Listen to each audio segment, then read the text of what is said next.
Tama yun. Wag nyo muna akong ano yun. Kasi ayoko rin kayo mapunta rito. Baka... Sige. Yung sinasabi na i-adjust pag matanda na. Ano Tapos po? meron din akong ano dito eh. Naitokot ko dati dun sa ano. Sumasakit siya? Okay. Tapos yung parang carpal tunnel syndrome. Ang carpal tunnel syndrome, para sa inyong kaalaman, kailangan makita nyo sa sarili yung mga daliri. Pag sinara nyo, ang hirap. Tapos, pag binukas nyo naman, naiiwan. Yan. Trigger finger or carpal tunnel syndrome. Pero pag ang nararamdaman nyo sa umaga, parang manhid, tapos masakit lang isara, pero naibubukan nyo pa, ang tawag naman dyan is hand tendonitis. Overuse, tapos nababasa. Ganon din ang nararamdaman ko. Araw-araw, maghapon ako naghihilot. Tapos syempre, minsan kumakain ako, nakakapaghugas ako ng ano, nakakaramdam ako nun. Pero syempre, alam ko yung gagawin ko. Ang gagawin nyo lang dyan, pagka ganon nararamdaman nyo, pinaliwanag ko to para hindi kayo maligaw. Kasi yung iba, sabi, carpal tunnel syndrome po. Ngayon, lalapit ka ngayon sa hindi nakakaintindi. Ayan, carpal tunnel syndrome. Eh, hindi naman pala carpal tunnel syndrome. May mga katawagan dyan. Dito, decurving.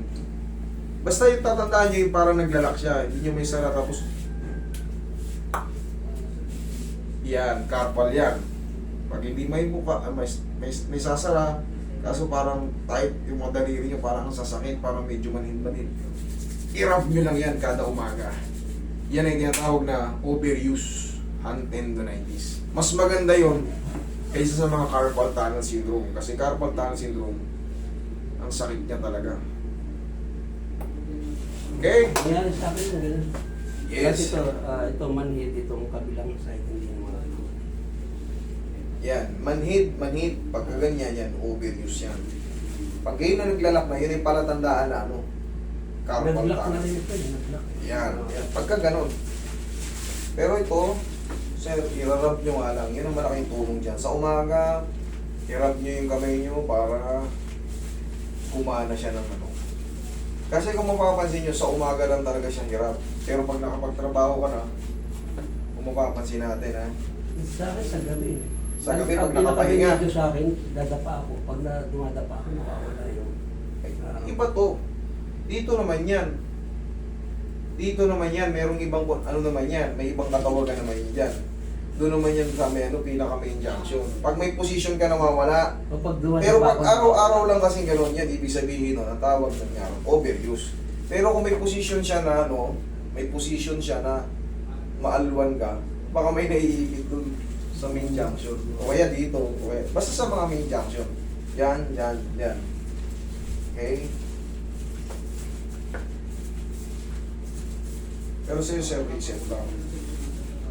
at minsan parang mabigat itong pakaramdam sa akin. Ayun, ano lang yan? Part lang na ano. Tatandaan. Edging. Tandaan natin. Edging. Hindi, madali lang naman intindihin eh. Kasi pag sinabi mong ito, minsan may masakit, minsan wala. Tapos parang mabigat, minsan gano'n. Ibig sabihin, hindi consistent. Ibig sabihin, hindi ka talaga pilay. Ibig sabihin, may mga nagawa ka lang na ano, na napwersa, sumakit. Ganun lang yun. Pero kung sinabi mo sa akin, ito, master, 2 buwan na ito, masakit. O, ibig sabihin, may pilay talaga yan. Pero pag yung paminsan-minsan, mas ang ganda kasi malaman nyo yung ganito para hindi rin kayo matataranta. Ano ba ito? Pinamamad dito ko. Minsan mawala, minsan ano. Baka may mga kinikilos lang tayo na ano.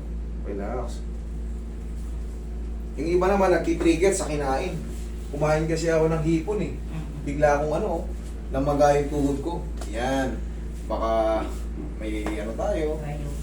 Arthritis, rheuma, pagka yan. Binibisi, ano tayo yan eh.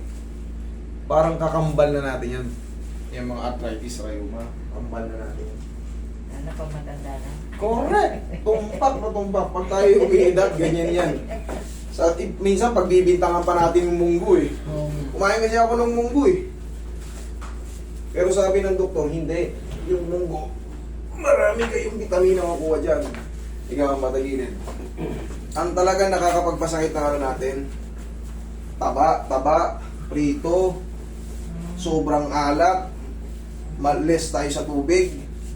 Yan, dyan pag nag-digest na tayo ng ganyan, yung mga purines na kinain, yung sa kinain natin, mag-create ng purines yun. Gabi lang sa'yo. Yan. Sa sobrang timpla. Yung timpla, yung... Hindi yung munggo. Yung timpla ng munggo. May ganun pag sobrang maalat din. Yes po. Yun ang ano yan. Saan ba nakikreate ang ano, mga calcific? Sa mga flavor na kinakain natin. Pero kung madalas tayo sa tubig, bihira yung magkikreate kasi lalabnaw yung ano eh, tatabang.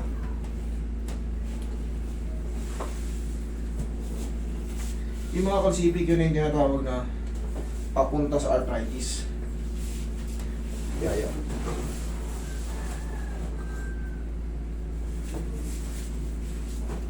Calcific, bone spar. Pag na-x-ray, lalabas doon osteoarthritis.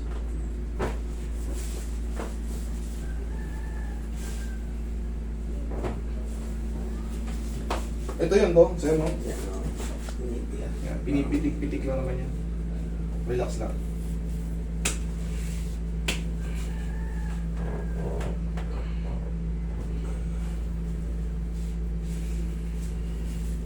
Maganda pa nga yung tuhod mo, yun.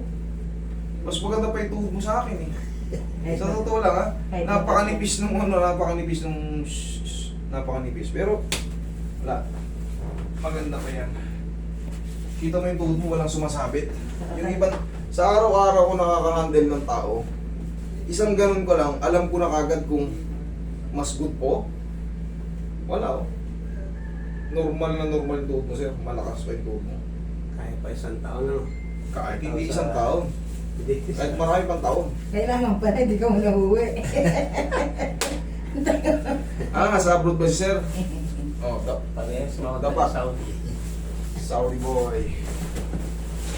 Tanong ako, tanong. Ayan, medyo malamig dyan, kaya umiinda-inda yung ano mo. Ngayong panahon kasi, December,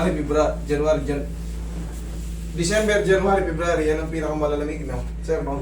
Lugar ni sir, malamig dyan eh. Ako kasi tropical din sa akin. Sa Jeddah ako eh.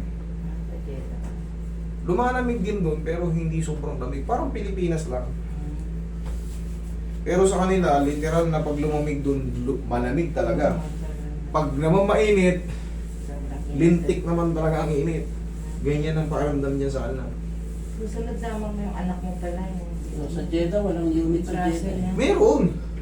Meron kaso, Lalo rin ako sa Jeddah, limang oo.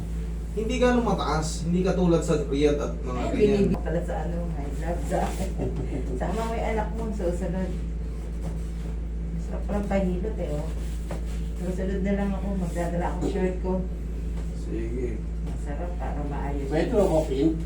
Ay hindi. Papay schedule ka na. Mag-chat kayo sa amin para mag-chat. may... Kasi pag inalaw ko yung walk-in, ngayon kasi half day lang ako, kaya nakikita nyo konti lang ko.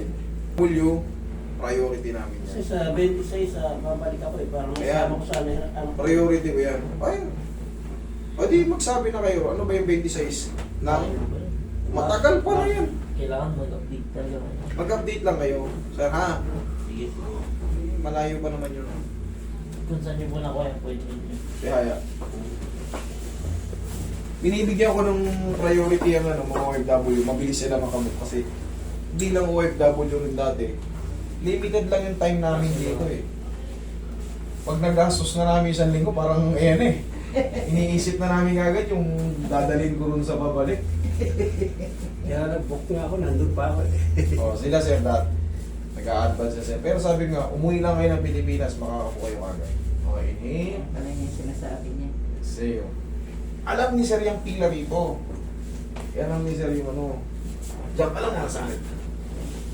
Pinapakita niya nga sa akin. Di ako tinuloy. Iba-iba kasi tayong hilig talaga. Yung iba, nanonood ng yung mga halaman, mga luto, mga luto-luto. Yung iba naman, trip yung mga ganitong mga bone setting.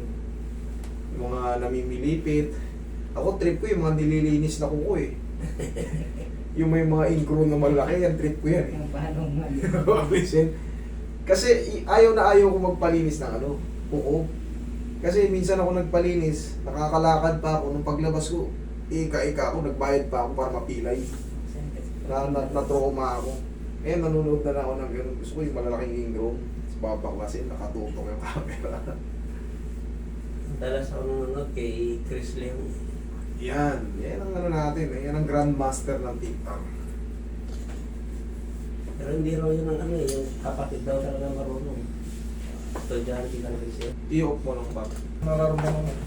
Oo, ano pa pala yung todo. Ang pwede pa, magtagal Wala, ang ganda ng tuhod ni sir, maniwala kayo.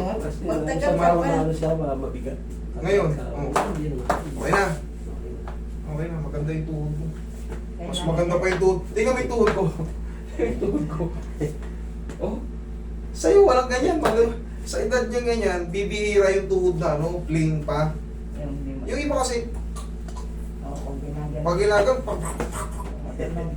yes, sa kanya, okay pa eh. Okay? Okay, sige. Thank you. Ayusin niyo muna yung itinerary niyo. At